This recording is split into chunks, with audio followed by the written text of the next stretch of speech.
Jilly Bean. We're back for another episode of Fine-Tuned Females. Fine-Tuned Females once again. And we were just on our long hiatus break for the holidays. How do you feel? Do you feel finely tuned? You know, I do. I feel well rested, actually. Good. I'm sleeping like a baby. I'm sleeping in like a teenager again. Well, that had to do with your big career life change. That was my career life change. And like I'm saying, after 30 years of getting up like at the crack of dawn, I'm finally sleeping in, which for me is 8 o'clock in the morning, but still sleeping in. Yeah, well, let's fill everybody in. So the big life-changing event that happened was... Well, we sold our company. Mm-hmm. So I'm in transition right now of really not doing too much. What do you call this? This is doing something. This is doing something. This is a passion. And we spend a lot of time deciding what we're going to talk about. I know, but I can do this like from home. I don't have to sit through traffic and weather in LA. And I get to have, more flexible hours, which is really nice. I've never had that in my life. It's a great feeling. Isn't it awesome? I know. I mean, you have to think since 16 years old, I was working. Yeah. And even before that, I was doing volunteer jobs when I was 13. And me too. I was a candy striper. Oh, yeah. Well, I did a little stint for Avon, and, I became like the go-to beauty person in my neighborhood for all the little ladies who had to go out on Saturday night on their husbands' dinner dates and things. So you were hustling. I was hustling. So, well, we were talking about this when we took our walk today. Do you think that the millennials now just get too coddled? I mean, are there 13-year-olds, 14-year-olds that are like babysitting and working and volunteering the way we did? Yeah, I don't know. I'm not the expert because like you and I, we don't have children. We don't really know. We're not in those circles. But I have a feeling that their lifestyles are not the same stress level that ours were at that age, or even growing up in our 20s and our teens. The pressure isn't, like, they have more time to figure things out, I feel. You think? Well, yeah, they're having kids later. Yeah, that's true. They're going to school longer. And apparently, according to a lot of parents, they're not moving out. Right. So, but do you think that they have a different work ethic? I mean, because you have a stepson. Yes. So, and I know his case is special, and you guys are from Canada, where it's just totally... he's artistic, so he doesn't have that business, type of mindset that, But his friend, so he's like 30 now, and so which technically makes him like right at the cusp of the millennial. But now, did he have friends that he grew up with that were like more like us, or... It did the generation really change? We were trying to figure this out on our walk today. Like, how much did things really change from their generation to ours? Right. Well, I think it also has to do with the financial backing that they get. So, a lot of parents, may over-coddle their kids because they came from such a hardcore generation of having to work, put their kids in daycare, not being there for them. Yeah, which is our age. Right. Yeah. So they're all coddling their kids, and they want to make sure they don't have that kind of lifestyle. So they're, all these kids are getting cars and all that paid for them unless they don't come from families that can afford it. So, people in his age group that have families that can't afford to, they don't have a choice. They have to go out and get a job. They have to get an education. The other ones that are a little more pampered or have a little more leverage are not as much in a hurry. And that's why they're not moving out as quickly. Or if they are, they're still being semi-supported. Are they hustling like we were at working at 13, 14 years old? I know some that do. Yeah. And actually, I know some very wealthy girls that, were top honor students in university and then went into businesses and are really hardcore workers. Oh, that's right. All the people that you worked with from Boston. So you've been at all their weddings, and they're all like in their late 20s and early 30s. And they're workaholics. They really want to excel. So I don't know. I think it's very personal. I think there's a definite movement in the millennials to be a little bit more, because they came from parents that weren't there for them. So now they want to be there for their kids. They're more half stay-at-home mobile offices where they can work from home. Yeah. We didn't have that because we didn't have internet and all that. That's true. I had Scooby-Doo cartoons at 3 o'clock. No, but, your job was at the office and you had to be there and, you had to work your ass off. And, today you have the option of having an office at home, your computer set up. Yeah. You can get all your emails done, Totally. Well, Jim and our offices are at home. Yeah. But no, I didn't have quite that situation because, I'd come home and my mom would just be getting out of her stupor and she'd still be in her house coat when I'd walk in from school. And I was a little bit on my own in a different way, not because she was working. When I moved out and went to college, she started working because she had to. Right. But when I was a kid, I still felt like a latchkey kid anyway because I still had to come home and like make my own snack and, get my homework started. But yeah, I mean, I definitely wasn't coddled either. So it felt like she might as well have just been at work. Yeah, I was an only child and a daughter, and I think my parents could have done, given me everything and spoiled me to death, which they think they did. They think you're a brat? Yeah, they thought I was a brat, but they actually made it, they wanted me to earn things and value them. Yeah. So they didn't, it's not that they couldn't buy the stuff for me, but they figured, if you don't work for it, you're never going to value it. And it's true, it actually worked for me because that's why I am who I am today, and I take such good pride and care of things. And, I care about stuff. I genuinely care about things. That's why I actually clip coupons. Yeah, I do too because I just enjoy it. I'm like, I feel like I'm winning. It's a game. How many? Yeah.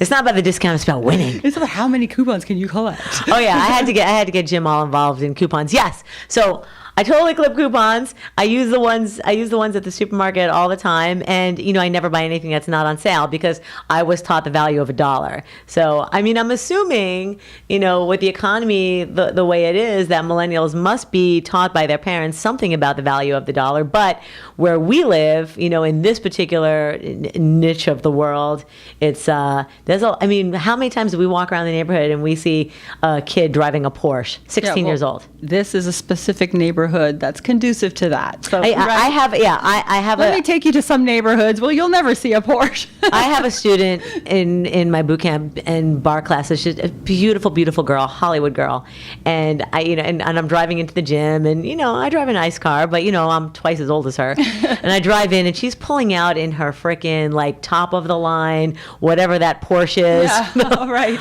Matter of fact, like it hurts to even know what that model is because I know that it's 3 times more than my mortgage. You paid for your own car, and she's probably got it on her parents' finance. Oh, for sure. So yeah, so we do live in like that little weird area where it's like, does anyone understand the value of $1? Well, and I have some very super wealthy friends that made their kids go travel to third world countries during their summers and spend a month working with the underprivileged. Yes. Because they really knew that they were living in these huge mansions and they had, all these luxuries and they were surrounded by everything. They needed to be taught what it's like. They have to see the other side of the world. Well, yeah, they have to get a dose of reality. And I think that's a great thing that you can do that. As a mother, imagine sending your daughter or your son at 13 or 14 or 16 to some third world country for a month and saying, bye-bye, good luck, go do some charity work. Okay. Now I know what to get your stepson for Christmas. I'm going to give him a plane ticket to Somalia. Yeah.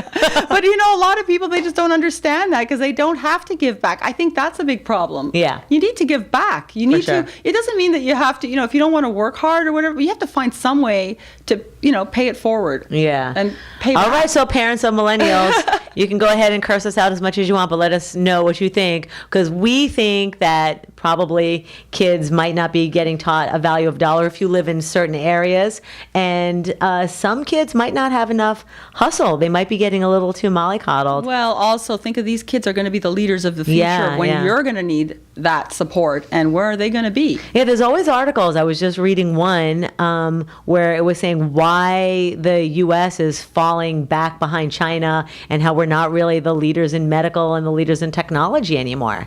And that can only be because of our the generation that would be our kids. Well, China, India. Yeah. I mean, and it's I think parents have to, they're not doing a service to their children by not letting them have a little hardship. Do you want to know why I think it is?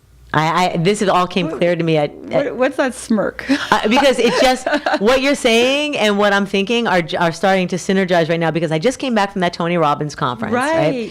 And my partner so in Date with Destiny, it's amazing, and you split up with a partner, and by the second day everyone partners up, and so you work with each other because there's so much work to do. It's like you're working 12, 14, 15 hours a day. Right. And my partner happened to be a guy who is from Indian descent. His parents were immigrants to Toronto, so he's Canadian like you are. Okay. and he's an emergency room surgeon, and he just started a pain management and methadone clinic for addicts, and started his own business with his brother, who's another doctor, and they're just super, super amazing achievers. And so we're talking about like what things, what are we here to change? And he's like, my feeling of worthlessness. I'm like, you fucking save lives. Are you kidding? Every day, blah, blah, blah. And then, I grew up in this like neurotic Jewish family. So we're talking, and it came clear is that we are second generation. And the kids that are millennials now, they're not second generation anymore. So their parents are like us. They're not immigrants. Right. So they don't have that, like, you just had this amazing opportunity, to escape that communist regime or escape that dictatorship or escape that place where you walk out and you get shot. Like, how many friends do we have that are from Iran? I mean, where we live, it's like half my friends are Iranian. Right. They all escaped the frickin' Civil War. Oh my God. I mean, one of my friends, she had like, her father was in the government, and he was throwing her on an airplane, and bullets were flying over her head in the 70s. And now she's like a super successful architect and whatever. And I think it's because it's the immigrants that came over, beat it into their kids. Absolutely. To be successful and to work hard. What about the children of the millennials? They're that generation. Well, that's what I'm saying, is because it's not, now that they're like, so for example, I always talk about Jim. Now, Jim is a blue blood. And I'm like, all right, you're a blue blood. You're supposed to be wealthy, and you're supposed to own half the state of Iowa, and you're supposed to, where he's from, and you're supposed to, and your family came over. They were one of the boats that came over with the Mayflower. Wow. Landed at frickin', Plymouth Rock. And I'm like, you should be owning half this country right now. Where was your family making the railroads and stuff? He's like, really? I was like, yes, you came over in the 1600s. You were supposed to own like half this country. Like, absolutely. Like the Carnegies and whoever came. Like, I have a client who's a blue blood whose family literally came over on the Mayflower. And, their family owns a lot of San Francisco. Wow. Yeah.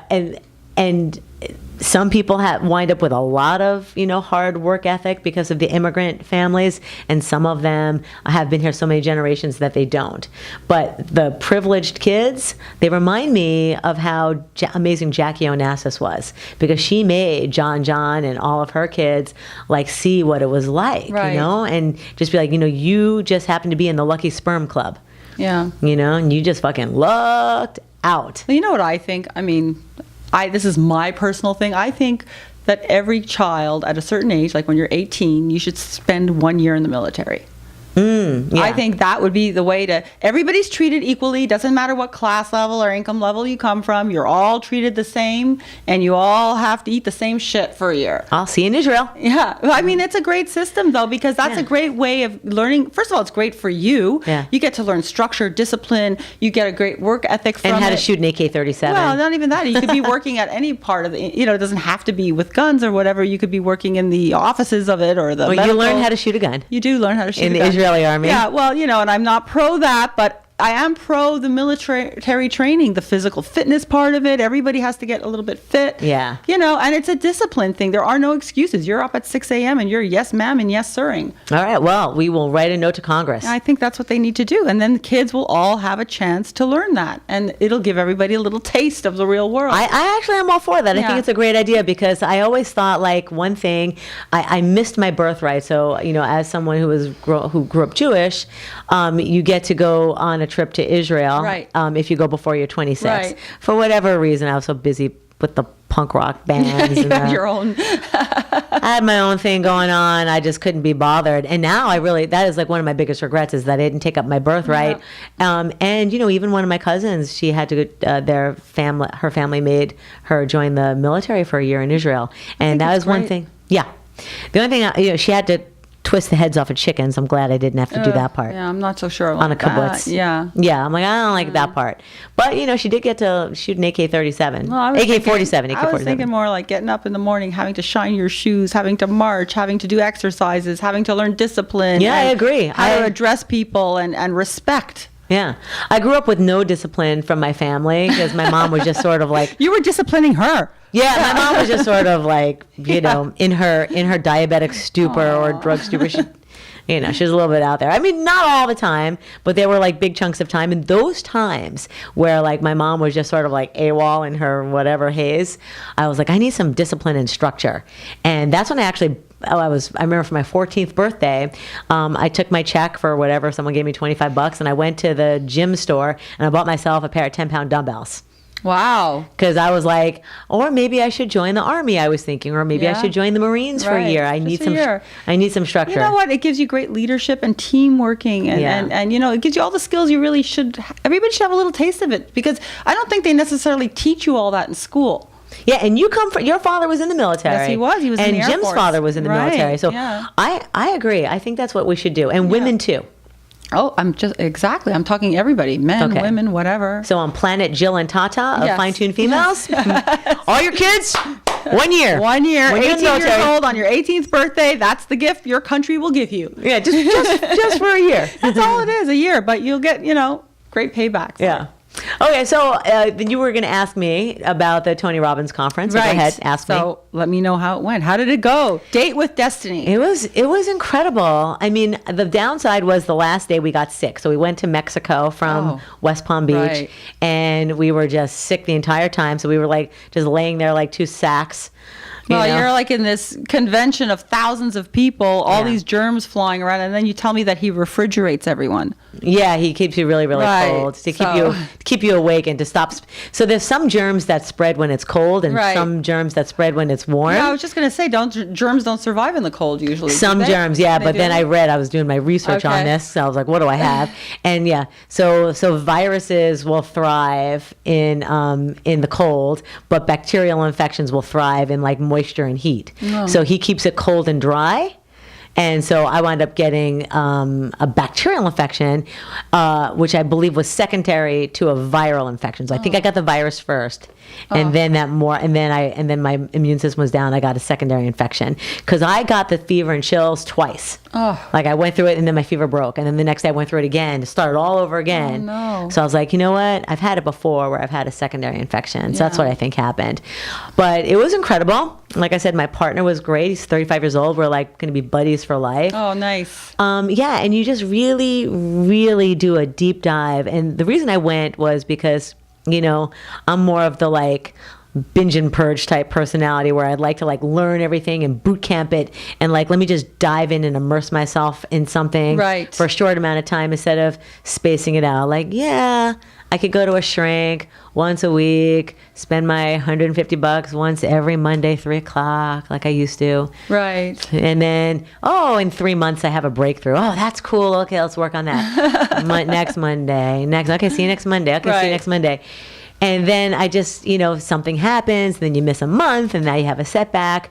And then when I heard about, the Tony Robbins things being like a month of therapy, or the UPW, Unleash the Power Within, is like, several months of therapy in 3 days. And then this one is like 5 years of therapy in 6 days. Whatever. I'm just making up random numbers. But yeah, it really felt like I went to... So you had some major breakthroughs that probably would have taken a part of your lifetime to... with therapy and whatnot. Well, it took me a part of my lifetime to save up enough money to go. So I suppose had I started 5 years ago, I'd be at the very same point today. It's $100 a week, $100 a week. And how are you applying everything you learned like now? Like, is it making a difference in your day to day, or? Yeah, I mean, so you create like this, like a vision board or like a poster for yourself to remind you of all the things that you want to work on every day. So every morning you wake up and, you have a couple of power words, like incantations. You know how they say that it's like a cult? Yes. Yeah, so, the second night, we have, everyone's holding these lights, and there's lights lighting up the path, and we're in West Palm Beach, and, we all go outside, and we have to have a mantra, or these power words, or he calls them incantations, and you walk all the way around, it's like midnight, all the way around the convention center and then back in, so that you get used to talking, out loud to yourself. Who cares if other people hear you? Your power words, to get you jazzed up. So you might do this in your car on your way to work. Like, I am, like my power words are abundance, love, and generosity. Oh. And so those are my words that I'm like have to constantly say. I am love. I am abundance. I am generosity. Abundance of what?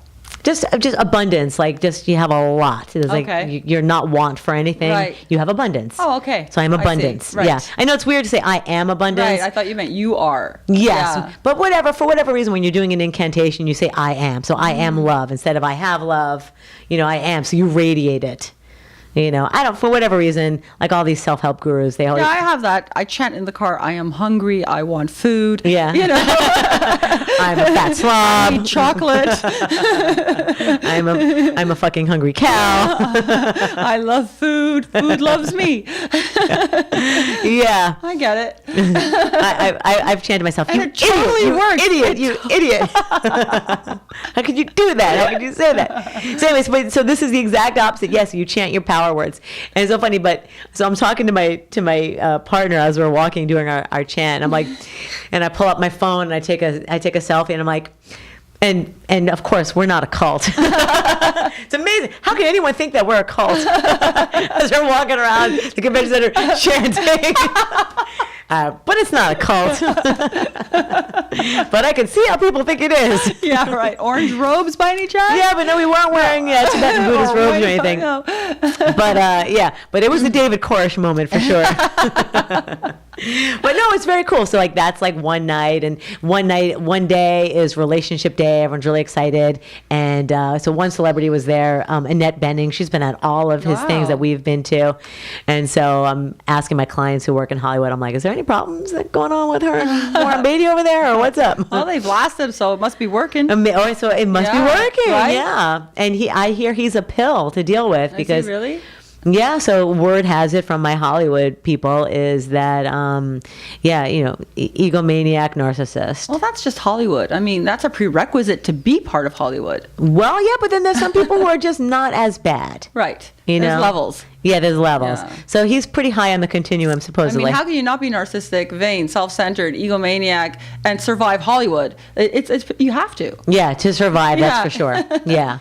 Yeah. You have to love yourself more than anything. Most of them are really insecure, actually. It's true. Yeah. When I first moved out here, I was like, my boyfriend at the time, his best friend is an actor who's, he's a B-level actor, but you know him.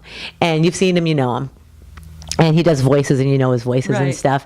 And not the best looking guy and whatever.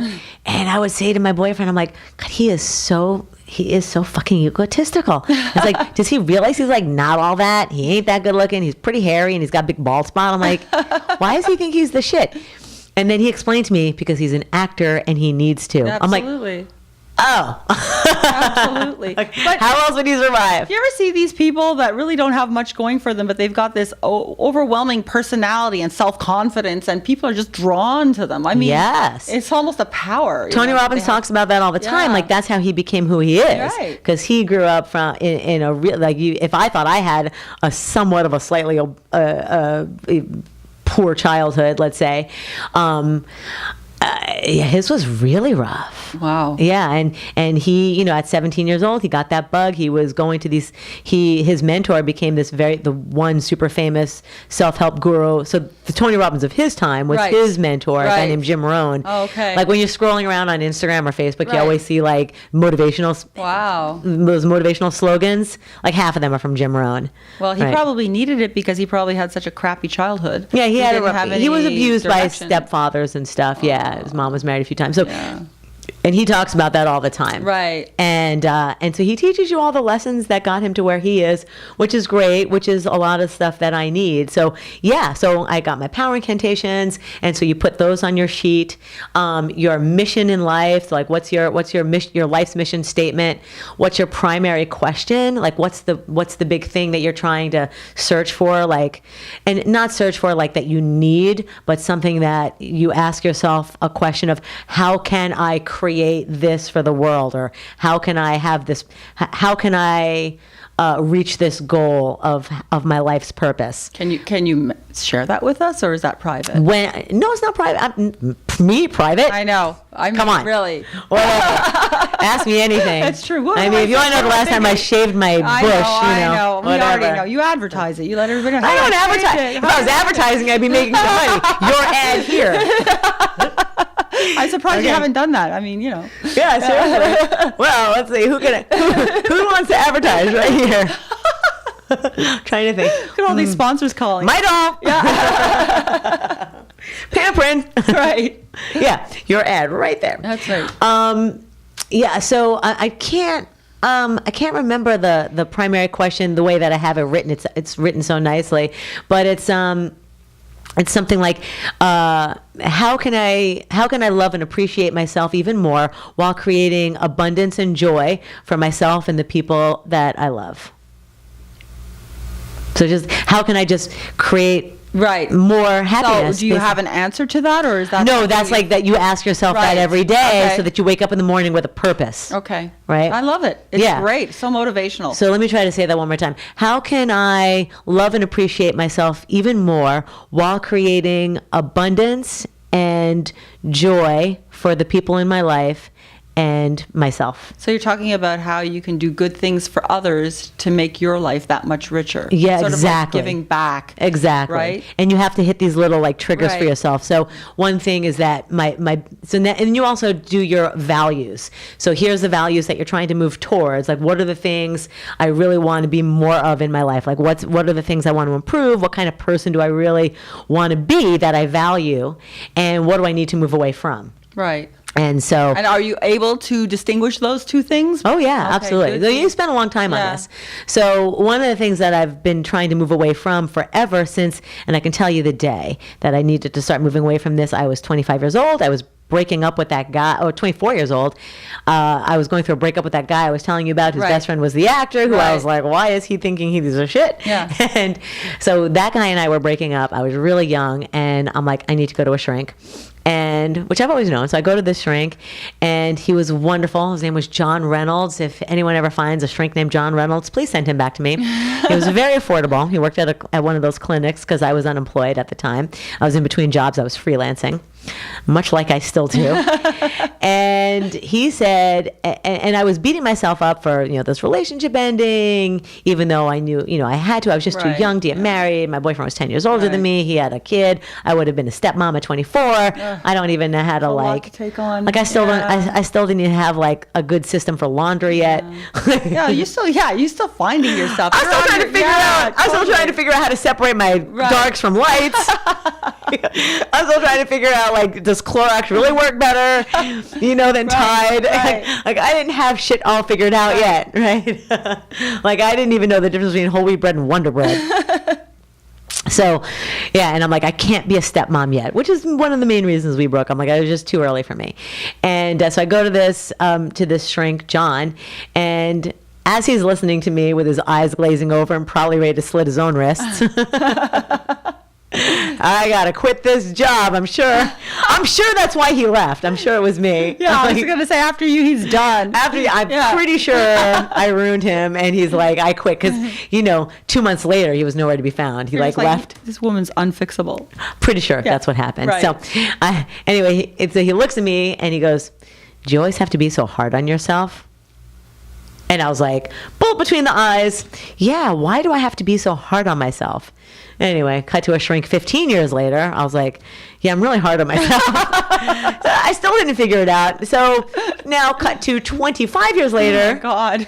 Like I said, if I had just kept paying that $100 Right, a I week, mean, you really- I'd have had to figure it out. Really some big improvement there. Yeah, I mean, had I just kept on that path. But anyway, so I decided to just spend all of that money in one fell swoop at Tony Robbins. Right. And yeah, so basically, I just realized that, I'm too hard on myself. And every single person, what I learned at this seminar, 5,000 people, everybody has the same things in common. It doesn't matter whether they're, still trying to find their careers and they're there for a career change and to get the motivation to do it, or the gumption or the balls to do it, or they're there because their marriage is breaking up, or they're there because, their parents were awful to them and then beating themselves up, or all three. That everybody that goes to these conferences has one thing in common, and that's we all know we can be better. We all know we can be doing better. We all know we could be serving more. We could Right. all be better. versions of ourselves. Of course, self-improvement is a constant journey. Yeah. So everybody that goes to these things are there. So we all so everyone bonds in one way or another because we're all there because we all know we can do better. Right. We just do, and we're willing to put in work. Now, for me, it's very alluring to put in. I'll put in 12 to 16 hours a day of work for 6 days versus like every Monday at 3:00, go to John. Here's $100. Here's John. Right. 20 years later, I think I might have figured out that problem. Well, I think a big issue people have really that forms us is that we don't let go of the things that hurt us, in growing up. And then a big way to resolve that is forgiveness. You have to forgive things and incidents and people in your life, even if they were wrong.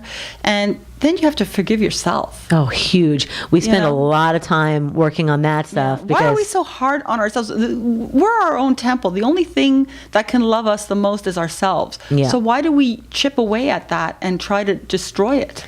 It's, the second most amazing shrink I ever had said to me, she goes, those voices that you hear chipping away at you and saying those negative things, that negative self-talk, she would ask me, she goes, whose voice is that?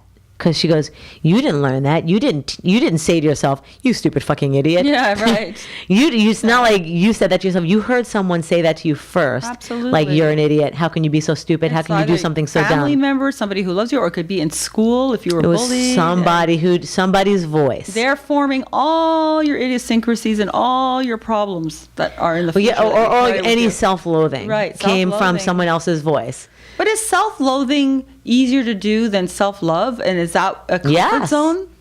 Well, it's because it's what you know. So you feel comfortable hating yourself because the unknown is loving yourself. And that's so hard to really be truly, genuinely that way. I don't know if it's unknown. It's just that we don't know how to do it. Well, that's what I'm saying. Yeah. It's unknown to us. It's like a foreign thing. Yeah. So that's my big value. Mm-hmm. Like Jim told me about this for the 8.5 years we've been together. My boyfriend before him also bought me a book on just how to be happy and how it's a choice. We talked about this. Like happiness is a choice. I'm like, what do you mean? Happiness has to do with what other people do to you. Yeah, but that's blaming other things, and you're never in control of yourself unless you have to learn how to not blame others. Yeah, I never knew how to make myself happy unless it was through humor, humor and exercise. So I could get that dopamine response and that serotonin response from humor by doing something really funny or laughing with my friends or by exercising. Right. So that's to me, that's how I create happiness. Right. But there's a much deeper way to create happiness, which I never understood. I only knew how to do it through,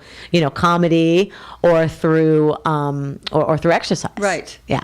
Anyway, so that's been my big thing is moving away from any kind of negative self-talk, which has been told to me for years and years and years. And it's just, because I'm such a fucking idiot.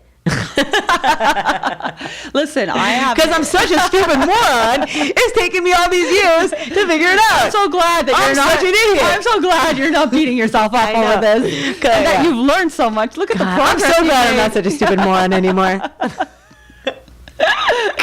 Well, you know what? My biggest issue is letting go. I don't let go of things. I let them just fester. Oh yes, please share. Yeah. I know. I mean, listen. Let's just be real and be honest. Like, when do you ever forgive your boyfriend from 35 years ago? I don't. It's like, this is a funny thing. So, ladies, if you're watching, you should. Are you friends with a lot of your ex-boyfriends or like Jill? Yeah, I mean, unless somebody, was a really just bad person that I don't want in my life, every relationship I've ever been in, they were my boyfriend because they were also my friend. Right. So when we broke up, I still I'm like, okay, well, the parts where we were friends were good, but, the relationship part wasn't good on a romantic level or for whatever, but can't we, I always felt like after I get over the hurt that I missed that part of that guy that was my friend. And it's so healthy you can see past those clouds to the sunshine because, you've even let people in your life that were hurtful to you and you've managed to forgive. Because I learned the most from them. Right. If it wasn't for them, I'd still be calling Yeah, that's a big step. People can't do that normally. Yeah, Yeah, like me. I think you should call up that guy from 35 years ago and be like, hey, I've been looking for you on Facebook. No, Where you been? The door's closed. I go into another room. But why? I don't go back into the old room. But why don't you want to? It's such an amazing feeling of empowerment. Yeah, maybe, but I don't think it brings anything to me. It's like, what for? Because I've moved on. I've grown. I'm past that. Why would I want to go back to a mistake? I'll tell you why. Because, well, first of all, if you had a relationship with someone and there was some happiness and some fun there. Yeah, of course, there always is. You can still have that. Yeah. Like when you were at my birthday party, like you saw one of my ex-boyfriends who hurt me, and I adore him. I learned so much about myself from that breakup. I just wanted to slap him. See, we're different. Right, but after that. I'm like, how dare you hurt my friend? Yeah. But after that, I'm like, I learned so much. I wouldn't be who I am. Like, I would have never found Jim if it wasn't for every single person before that. That's true. Right? And you wouldn't have found Ben if it wasn't for those guys. I mean, it's just your personality type is like that, I'm a little more... No, my personality type is not like that. Like, my mom was a vindictive bitch. Well, yeah, I'm not vindictive. I just close the doors and walk away. I move on. Well, my mom will fucking stab you in the eyeballs first. Then close the door and say, don't ask me for help, go get your own goddamn Band-Aid. I mean, she was cruel. Like, if you wronged her once, ever, really, you are, not only are you dead to her, but she will, like I said, knife you in the eyeballs. Well, I think if somebody wrongs me, they're kind of dead to me too. So that is a little, I mean, I'm not vindictive and I'm not going to stab their eyeballs. Well, my mom will stab them and then close the door. Oh, wow. Yeah, I'll just walk away and close the door and say goodbye. Yeah. Goodbye. Bye-bye. I don't know. I just felt like I was telling Jim this. So this particular ex-boyfriend I was telling you about, who I totally appreciate, and I'm like, anytime he ever wants to like call me, he was going through a problem with a girlfriend once, and he was calling me for advice, and I was more than happy. I'm like, I just said to him, I go, there's nothing I want more for you than for you to be happy, and I don't think that this is the woman that's going to do it. Right. And you deserve better. Yeah. And so here I am, like, here's a guy who shit on me, hurt me. You're really good. And I'm like, you know what? But I care about you. I really do. And I was just honest with myself. I'm like, I care about you. I just can't do that. I mean, I liked you enough to date you. I care about you. So now I just want you to be happy. And the same thing. If I'm good to someone and they're hurting me, goodbye. I mean, Alan, who that's our veterinarian, broke my heart into a million pieces. And I want nothing more than for him to just be happy. He'll never be happy, but like truly happy. There you go. There's a little stab. Because he won't go to a Tony Robbins. He won't do any of that self-help stuff. No, because when we broke up, I was like, let's go to therapy. He's like, no, I'd rather just break up than have to dig up my shit. He does not want to do self-work. Well, there's people like that. They're closed. But all I want is for him to be happy. And so, like, I want, I want the best for these people. And all I know is that when this particular guy I was telling you about, his name is Dan. When we broke up, I learned so much about myself, and it moved me like 3 steps forward. And I mean, I still have shit tons of work to do, but it moved me like a good 3 steps forward. And by me doing the simple thing, like, and it's because my mom taught me to do the exact opposite my whole life. Don't get mad, get even. Okay, get mad and get even. Actually, get mad, stab them in the eyeballs, shit on their food, and then get even, basically. And that was just a date for your mom, right? Oh yeah. No, like that. Those were my life lessons from my mom. Oh my God. Yeah, no, she was the most vindictive person. That's hard. It was really hard. And amazing that you're not like that.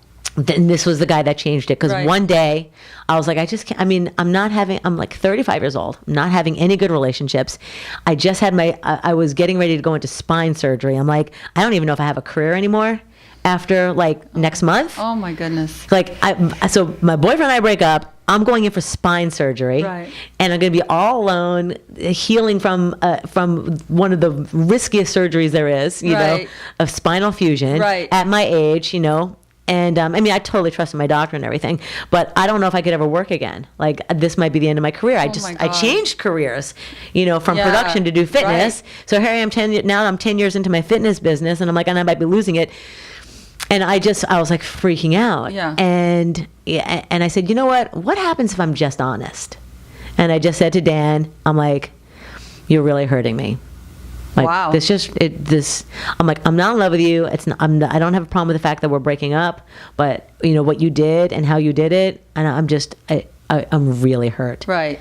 And when we get off the phone, I'll be crying, and and just so that's what you did. And I just was complete. And then years later, I did the same thing with Alan, and it was just such a load off. It was like an albatross off my neck that I could believe it's a good release if you can do that. just be honest. Like, But does that soothe the pain after? I think so. You think it's part of the healing process to do that, to let go? Totally friends with these guys. Yeah, totally good friends with these guys. I don't get it. I actually don't love know. them. I care very deeply If for them. somebody really hurts me or sets me, and you know me, if I get turned off by something, and it's repetitive, or someone hurts me, that person is considered very toxic. I don't want toxic, people in my life. Well, that's a different story. And those people, and I'm talking about boyfriends and stuff, those people didn't bring joy to me. They brought pain. Why would I want to keep that relationship going? It's like why would you want to cut a wound open all the time? Okay. Well, so let's say your relationship was 2 years long. Right. For 1 year and 9 months, did you like that person? Were you having fun? Probably not. Oh, well, if you were miserable the whole time. No, I'm just saying it was ups and downs. It was it didn't result. I mean, if it was 1 year and 9 months of goodness, we probably would have resolved it and continued. Not always. You Not think? always. I mean, there's always going to be some ups and downs. Yeah, but I mean, it would have to be pretty toxic to end, because I'm a fighter. I fight for everything. I fight for my marriage. I fight for everything when I have to. I'm willing to swallow the pill when I have to swallow the pill. If I'm wrong, I'll admit it. But if someone's just nasty and mean, or just does something terrible to hurt me. Well, if they were always nasty and mean, that's one thing. No. Like if they were a nasty, mean person. Right. Like I have some ex-boyfriends that were nasty, mean, and I'm like, I don't want to be friends with them Right. anymore. They are a toxic person. Right. But if there were good times and I actually cared about this person, I like this person, Yeah. but the relationship didn't work. Right. That's a different story. It's like, that's why I always say to myself, or say to you, they were a boyfriend. Right. I get that. Yeah. Right? So there was that friend part, and that's the part that I still like to have. And that's it. So, but anyway, so about the Tony Robbins thing is like, you really go back. And so I don't have any regrets or anything with ex-boyfriends except for one. And that was because when I was engaged, and I should have known better. My mom, who taught me all of these awful things about relationships, my number one dating advice was cheat on men first, because they're going to cheat on you. So if you cheat on them, then when they tell you, because they will inevitably cheat on you and hurt you, when they tell you that they cheat on you, you can be like, oh yeah, well, remember May of 1998? Oh my God. Oh yeah, I already remember that guy. What kind of childhood did your mother have to have this vindictiveness inbred in her system? She was a spoiled fucking brat. My grandparents spoiled the shit out of her. Oh my God. Spoiled. You would think. God forbid somebody touches Princess, you know? Wow. Oh yeah, so she was spoiled rotten. Okay. Yeah, spoiled. Well. Like when she had a car, she had a convertible in college, and yeah, I guess she was out having fun. She went into her sorority. She went to bed, and it's Miami. She left the roof down, poured, Oh my God. destroyed the convertible. Right. Next day, they got her new convertible. Instead of punishing her for being, for not taking care of something and being responsible, they reward her. Exactly. I love that system. Really works. Yeah, Makes so great people. Yeah, so it didn't work. But anyway, so my mom taught me a lot of really poor life lessons, Right. and it got me into a lot of trouble. Like, at 30 years old, when I was engaged, and most people were already having their second or third kid, Yeah. like, when I was 24, I didn't know how to separate my lights from colors, Right, yeah. or I was too cheap to get Yeah. enough quarters. Right. I was like, I gotta put them all in one because I can't afford two loads. Right. But at 30, when I should have known better, I just didn't, and I was trying to get out of that relationship, and and I kind of did what my mom taught me, and then right away I regretted it, and I was like, that was wrong, and I will always have to live with that. And one night at the Tony Robbins conference, you always have to write down, like, an awful thing that you did. Right. And so that is like the one thing that I'll always regret that I did. I knew better. Yeah. I shouldn't have done that. Right. And I, apologize in my heart every day, because, I should have known better. Well, that's really good, because you did something and you came to the realization it was wrong and you corrected it for yourself, which it ruined the relationship, but I did, but you know what? I wasn't ready for, and neither was he. You weren't ready for that. And you know what? You know how I feel about getting involved. I think, you have to grow in your 20s. Yeah. And, well, I was 30 at this time. Oh, So you were I was 30 right, or 32. Right. So I had but no I'm just excuse. saying, but still, And I had no excuse. Yeah. So one of the things that we worked on in Tony Robbins which was amazing, is that, I had to admit, some awful things that I did. And I also have to forgive my parents, because, one thing that I always know, like, as much as, I had a lot of toxicity from my mom and my dad, one thing that I always know is they didn't bring me into this world on purpose to like fuck up my life. They're like, let's have a kid and then just like fuck her up really bad. Let's like do everything we possibly can to like make her a fucking neurotic mess.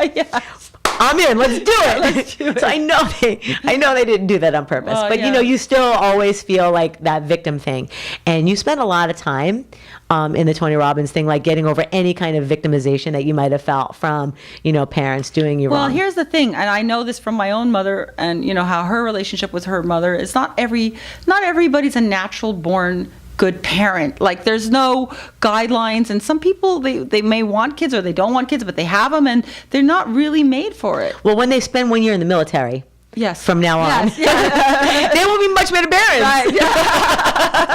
Because they're going to spend a year in the military before they do anything else. Absolutely. And that problem solved. Right. But yeah, no, some people are not good parents, or they're not made to nurture. They need to be nurtured. Like, you know, some people they need parenting. They're not a parent. Yeah. No, that was my mom's case. Right? And I realized that. Yeah. I realized I was more my mom's mom than she was my mom. And that's just the way she's made, and you have to let that go because you can't change her. She's her own worst. But saying it is one thing. Enemy, of course. Saying it is one thing, and I've known this for, you know, all these years. I've known this since I was, you know, probably in my 20s.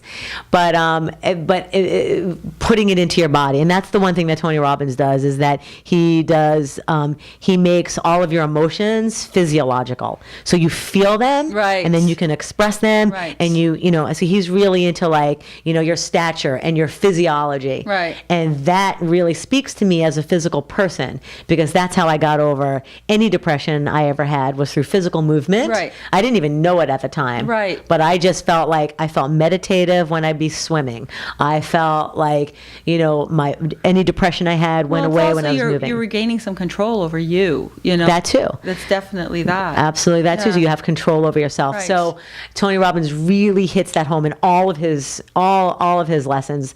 When in person, you know, you have to get up and you have to move. You have to do something about it, because I think that's people get really depressed most of the time because they feel they have no control over everything. They're victimized. They're the victim of everything. Yeah. And a lot of bad things will happen to them, and they just can't cope with it. The minute they start to make a change, and that change is just taking that first step to do something to enrich your life and to have control of it again. Now, everybody teaches that, but the way Tony does it is by actually getting up and being in a power. Wasting any time. No, I mean putting it into your body, like being physically up and strong in your posture, because when we're depressed and when we're sad, we slump. Right. And this is a perpetuating cycle of making you feel worse and worse and worse. And I had terrible posture as a kid, and I was like, well, I was always depressed as a kid too. So just having the rounded shoulder, because my boobs sprouted young. And so I would wear baggy shirts, and I didn't sleep well. Right. And I had a predisposition for that spinal stenosis. So everything all kind of compounded.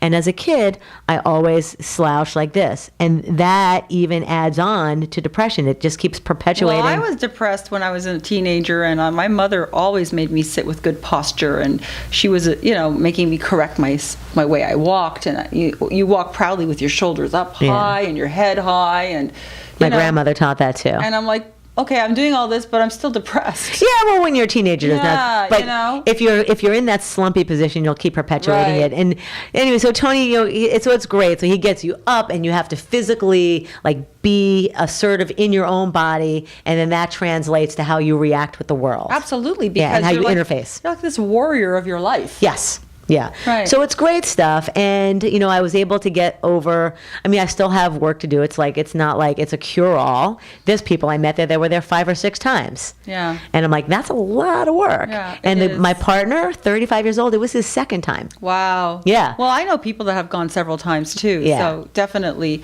and who've had big hurdles to overcome. Yes. So I felt like I really got over some really, like a bunch of big humps. Oh, I'm glad to hear that.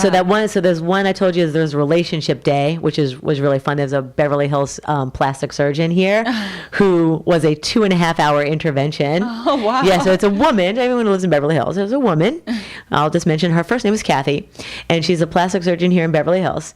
And she's 50 years old, or turning 50.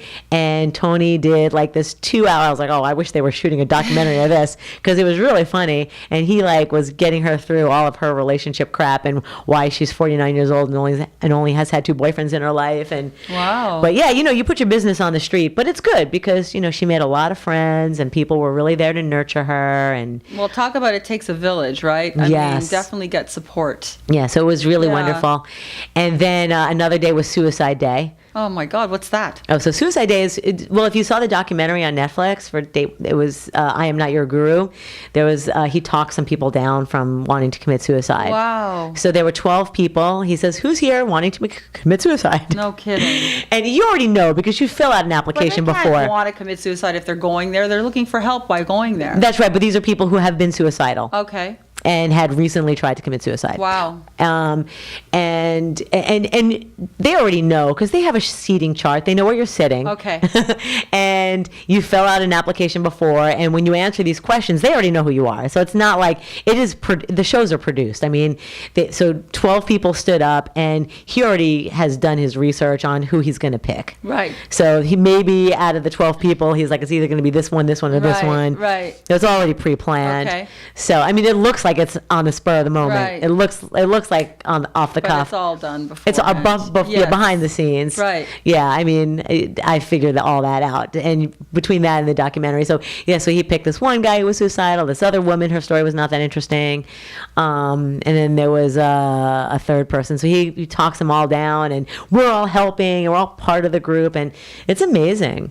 Wow. It sounds like a real life changer for these people who are like that critically desperate. And they become rock stars because now you have 5,000 people who know your whole story, and they're all like following you, and everyone's hugging you everywhere you go. So you get so if you are one of the people who gets picked for one of these interventions, like you're overnight, you're like a Tony Robbins star. It's got to do a lot for their confidence, which is, probably the root of the problem of where you they got are. 5,000 people singing and chanting and crying for you. Yeah.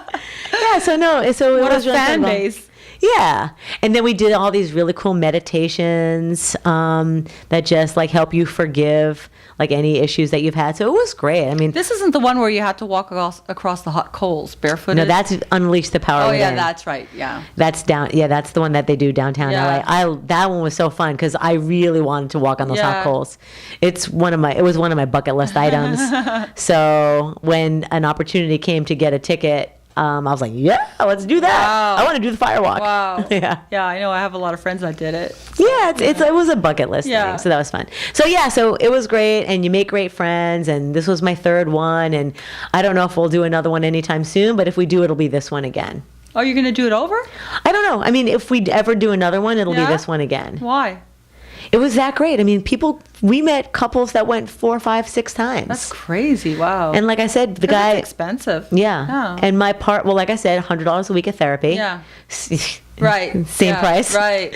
Over the course of a few years. And then the guy that was my partner, he had done it twice. This was his second time, and he was only 35. That's crazy. What does he do?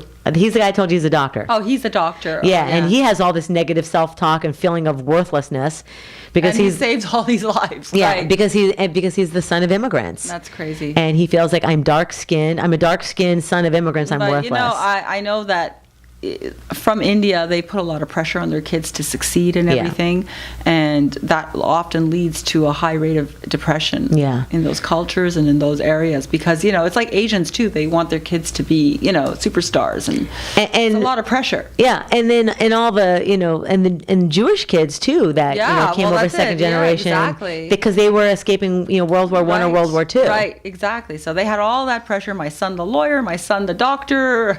Yeah, I have a cousin, Dora, she's my cousin through marriage. She was born in Auschwitz, and she married my cousin by blood. She married my cousin Leonard, who's a doctor. Wow. And all of his, all my cousins are doctors. Right. And so she married my cousin Leonard. And then while she was married, having her brood of 3 children, she went to law school. And she became a lawyer. And then she went to medical school and became a doctor. Oh my God. While she was raising 3 kids. That's incredible. Yeah, because she was born in Auschwitz. Right. Yeah. Well, that's it. Yeah. I mean, the pressure that they have and what they've come from, there's no other way but up.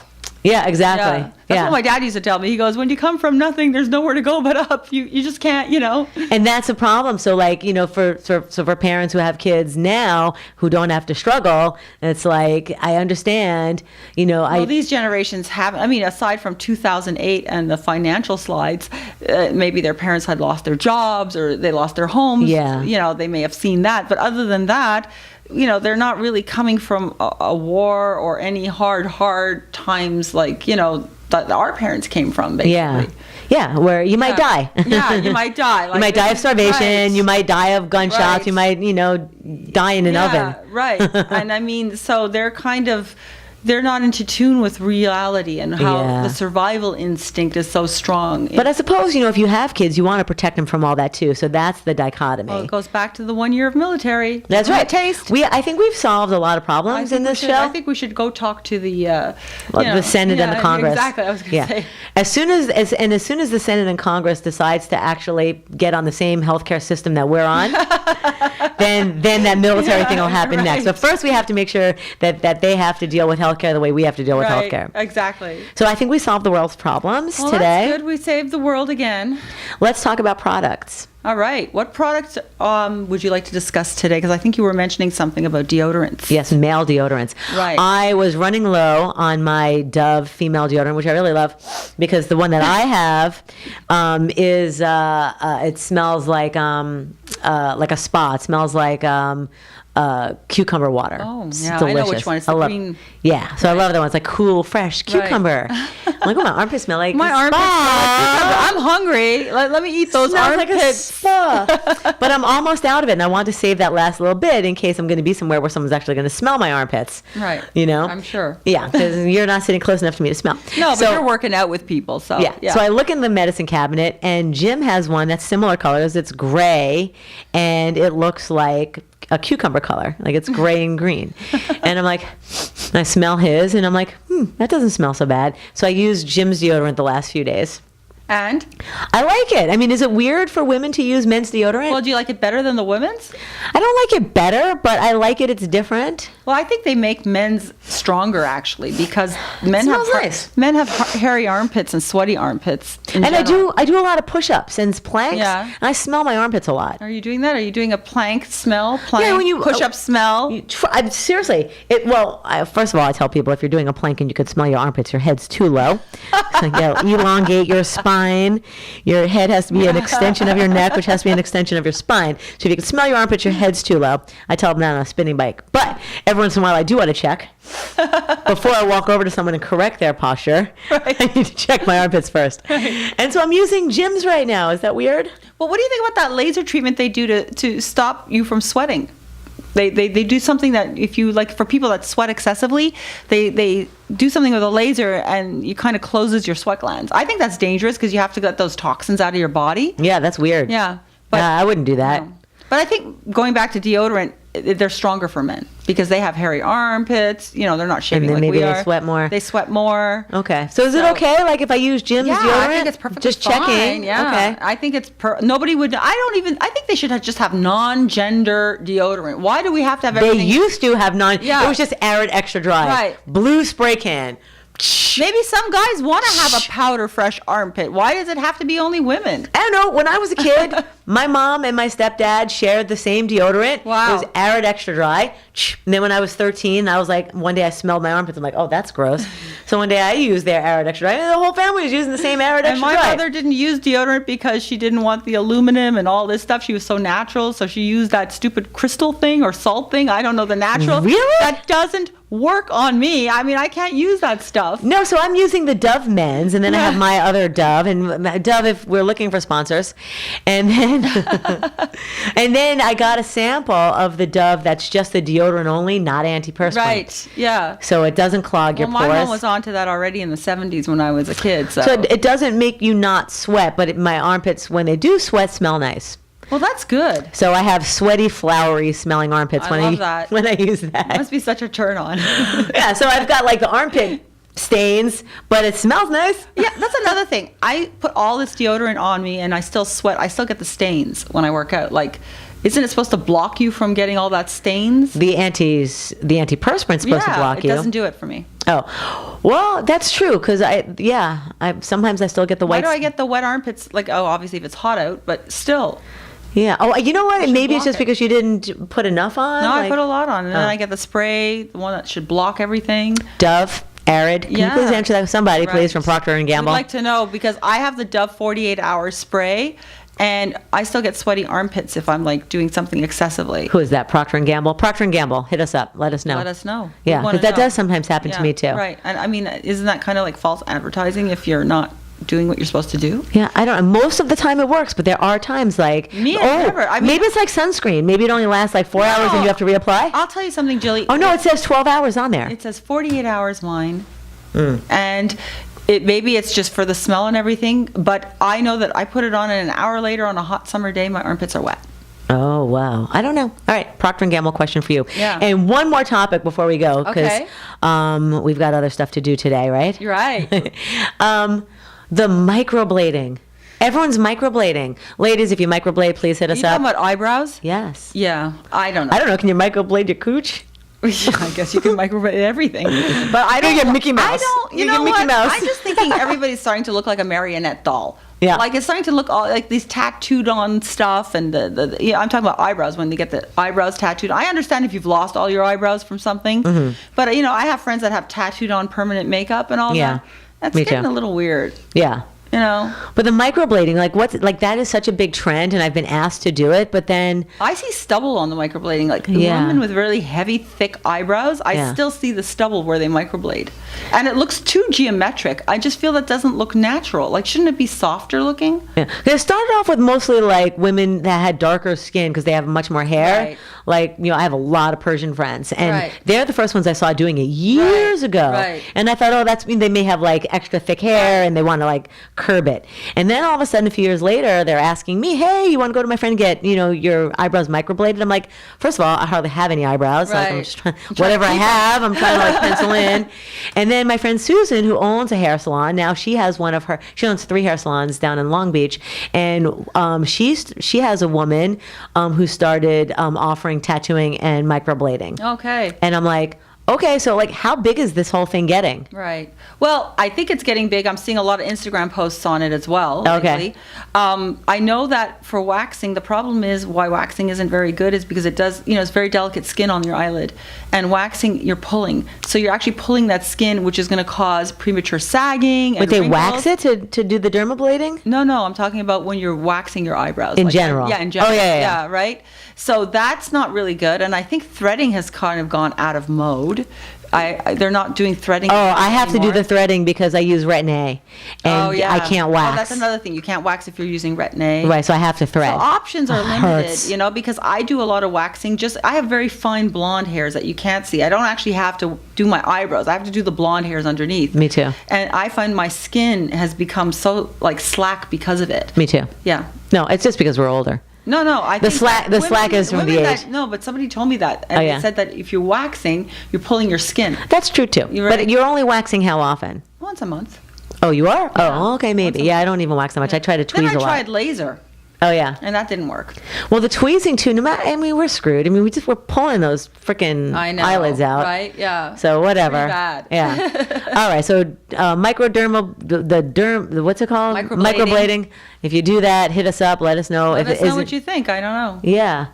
Your kids going into the military? Yeah.